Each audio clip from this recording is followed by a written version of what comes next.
Morning students.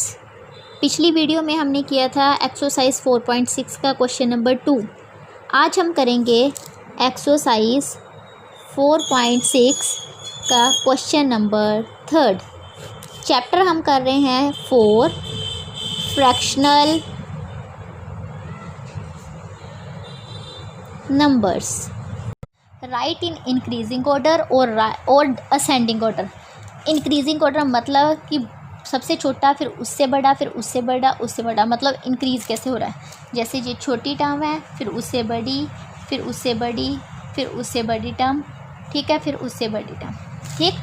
ये हो रहा है इंक्रीज़, बढ़ता जा रहा है, मतलब इंक्रीजिंग ऑर्डर भी बोलते हैं इसे, तो असेंडिंग ऑर्डर भी बोलते हैं, ठीक। तो अब हमने क्या करना है, असेंडिंग, मतलब सबसे पहले छोटी टर्म, फिर उससे बड़ी, फिर उससे बड़ी, फिर उससे बड़ी, फिर उससे बड़ी टर्म, ठीक है। तो ऐसे ही हमने फ्रैक्शंस को भी ऐसे ही लिखना है। अब इसके फ्रैक्शन को लिखने के दो मेथड्स हैं। पहला तो सिंपल वाला ही है।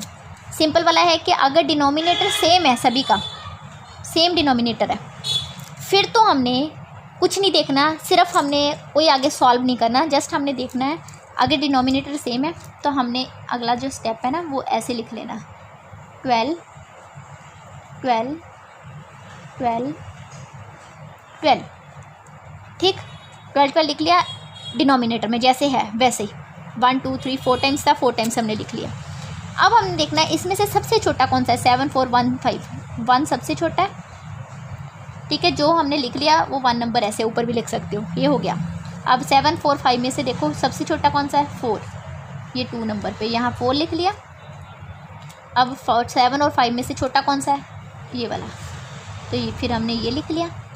सबसे एक बच गया नंबर, वो हमने यहाँ लिख दिया, ये 4 नंबर पे आता है। नंबर मैं ऊपर इसलिए लिख रही हूँ ताकि आपको पता चल जाए कि जो जिसके ऊपर हमने नंबर लिख लिया वो नहीं अब देखना, हमने नेक्स्ट जो बच गई टर्म वो देखनी है।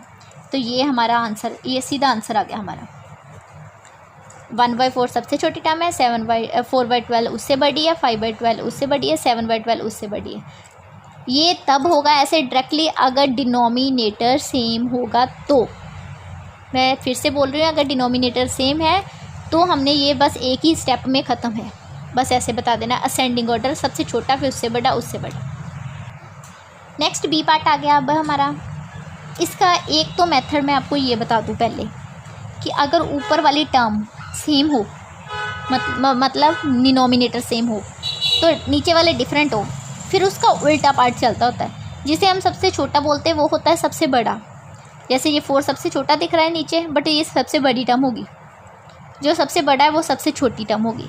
बट आप इसमें ऐसे कंफ्यूज हो जाओगे, आपको ये वाला तो सीधा पता है कि अगर डिनोमिनेटर सेम है तो फिर ऊपर जो सबसे छोटा है वो छोटा छोटा बड़ा बड़ा, ठीक है। इसमें हम क्या करेंगे, जो डिनोमिनेटर डिफरेंट है ना, पहले हम उनको सेम करेंगे। कैसे, इसमें हमें एलसीएम लेना पड़ेगा, ठीक है। वो हमने पिछले सम्स में किया हुआ है, पिछले एक्सरसाइजेज में। 12 9 7 4, 12 9 7 4, कोई भी मेथड के साथ,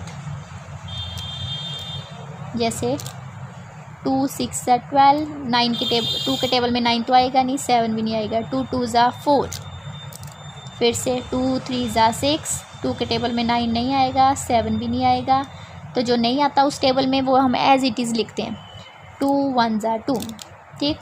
नेक्स्ट 3 के टेबल में 3 1 3, 3 3 9, 7 तो आएगा नहीं, तो 1, क्योंकि 7 खुद ही प्राइम नंबर है। 3 1 7 सेम 1, अब अकेला 7 रह गया, तो 7 1 1 तो सिर्फ 1, ठीक है। तो एलसीएम क्या आया, 2 × 2 × 3 × 3 × 7। इन सभी को हम क्या करेंगे, 2 2 4 4 3 12, ठीक है। इतना को मल्टीप्लाई 12, 3 7 21। इन दोनों का अब हम मल्टीप्लाई करेंगे, तो हम मल्टीप्लाई करके हमारा आंसर आया 252। अब देखो मैंने क्या किया कि ये सारी फ्रैक्शन को ऐसे सीधा सीधा लिख लिया, ऐसे लिखा हुआ था, अब मैंने सीधा ऐसे लिख लिया। हमारा एलसीएम आया था 252, सभी को मैंने 252 के साथ मल्टीप्लाई करके ऐसे लिख लिया। अब हम क्या करेंगे, इधर करेंगे रफ वर्क। सबसे पहले हमने 252 को 12 के साथ डिवाइड करना है। 12 2 ज़ा 24, 25 में से 24 कट किए माइनस किए तो 1 और 2 हमने चलिए 12 1 ज़ा 12, मतलब 12 1 ज़ा 12, 12 21 ज़ा 250। अब हमारे पास टर्म क्या बच गई 5 मल्टीप्लाई बाई 21।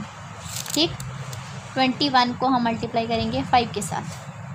5 1 ज़ा 5, 5 2 ज़ा 10, दोनों को मल्टीप्लाई करने पे आया हमारा 105।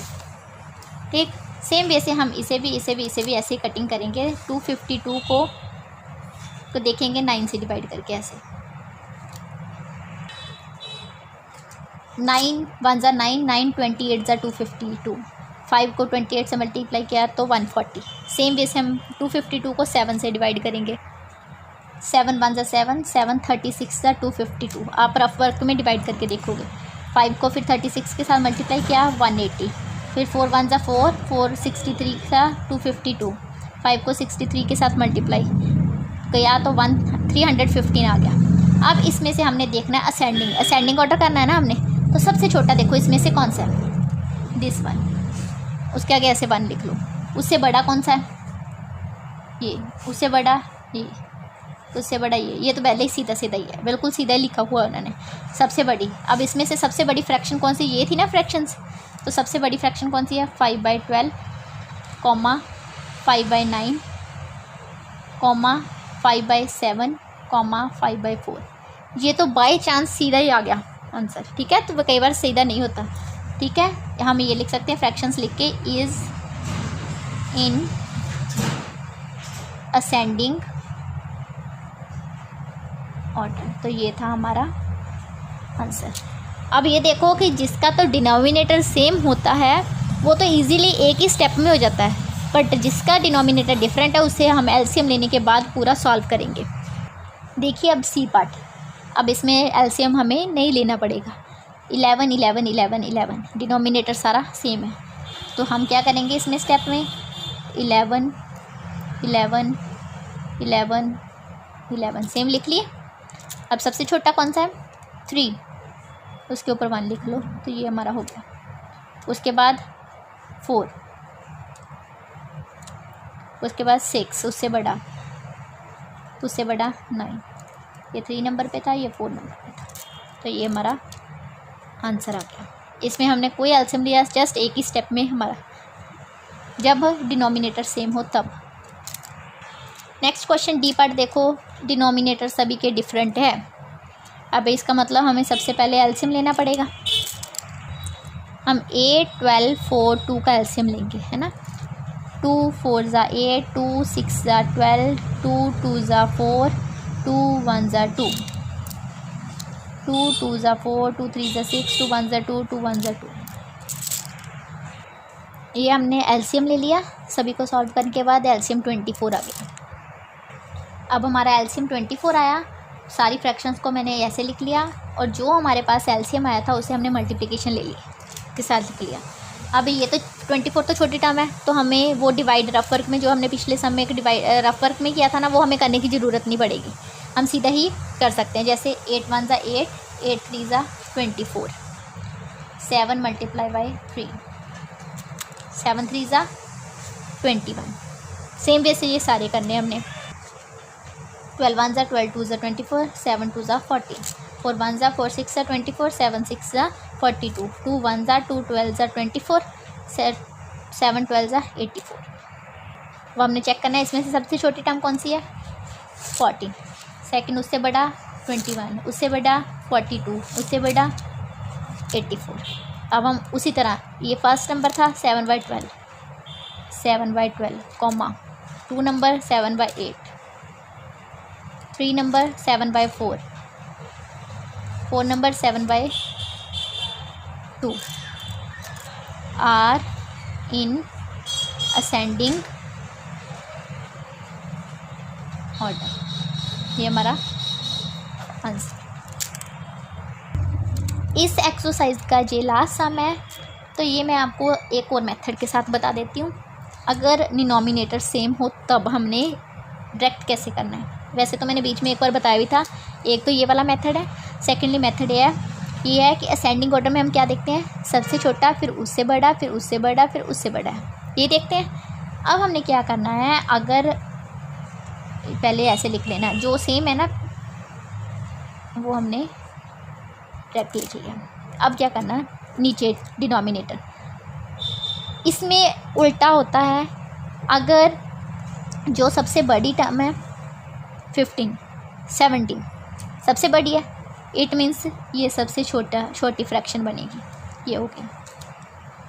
उसके बाद उससे बड़ी 15, उसके बड़ी 13, उससे बड़ा 10, तो ये असेंडिंग ऑर्डर हो गया। ठीक, तो ये थी बेटा एक्सरसाइज 4.6 का क्वेश्चन नंबर 2 और क्वेश्चन नंबर 3। ठीक है, क्वेश्चन नंबर 1 जो मैंने पिछली वीडियो में किया था, क्वेश्चन नंबर 2 और 3 इस वीडियो में कर दिया। 2-3 क्वेश्चन करने के साथ ये जो एक्सरसाइज है कंप्लीट हो चुकी है। ठीक, अब नेक्स्ट वीडियो में हम एक्सरसाइज 4.7 करेंगे। Thank you students.